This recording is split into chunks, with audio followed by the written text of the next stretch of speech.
لو انت بتتفرج على الفيديو ده دلوقتي فانت في الاغلب حسب افتراضي انسان، صح؟ لو مش انسان ممكن تكتب في الكومنتات انت ايه. مرحبا بالفضائيين.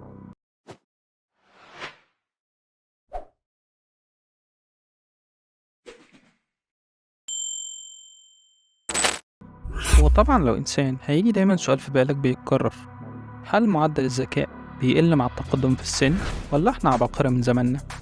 في موقع ساينس أليرت المختص بالأبحاث العلمية سألوا خبراء في الذكاء وعلوم السلوك وعلم النفس، والنتيجة كانت إن معدل الذكاء بيتقاس عن طريق القدرات المختلفة: القدرة على الحفظ، التركيز، المعالجة البصرية، وده بيدل على الدرجة المعيارية. يعني على سبيل المثال إذا كان متوسط ذكائك بالنسبة لعمرك 100 درجة فإما يكون أعلى أو أقل من 100، وده كلام مايكل توماس خبير في علم النفس وعلم الأعصاب من جامعة بيركيبك في إنجلترا. الخطوة الجاية هي المقارنة، ودي في بعض من الحالات بتكون بينك وبين نفسك. يعني شفت معدل ذكائك وبعد 10 سنين قست المعدل ده تاني، النتيجة هتكون هنا متقاربة جدا، وده شيء طبيعي. طب ايه رأيك لو نقيس معدل ذكاء الأشخاص من نفس عمرنا؟ تفكير سليم.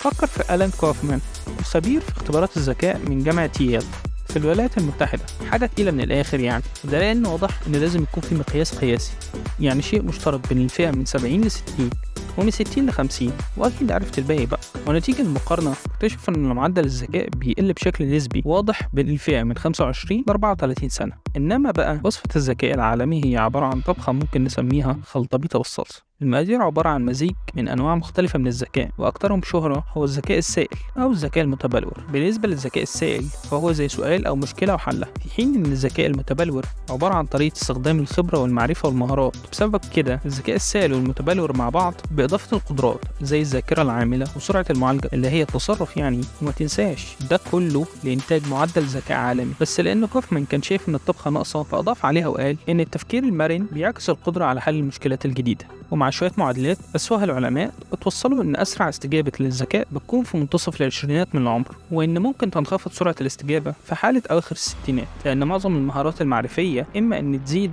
أو تكون مرنة جدا. كنت مستني أقول لك تقل، صح؟ يعني لا، خلينا نفكر. لو ربطنا الكلام ببعضه هيطلع ان معدل ذكائك الفردي ثابت حتى مع التقدم في السن، بس بالمقارنة مع الفئات التانية بيقل مع التقدم في السن. زي ما قلت لك، عباقرة في زماننا. وخلاص جه الوقت انك تدوق الطبخة، وده عن طريق صندوق الوصف اللي تحت تلاقي فيه موقع بيقيس معدل الذكاء. وما تنساش تكتب لي جنبها في الكومنتات كان مستوى ذكائك كام. طبعا يعني بما انك عملت سبسكرايب لمنفعة الخبراء فانت ذكائك هيبقى عالي بالفطرة، معروف مفيش حد بيقعد في المدينة إلا عبقري. بس كده يا سيدي، كان معاك زي ما اتعودت دايما بصوتي المميز من ورا الميكروفون محمد أحمد، بكلمكم من موقعي المعتاد في مدينة الخبراء. سلام.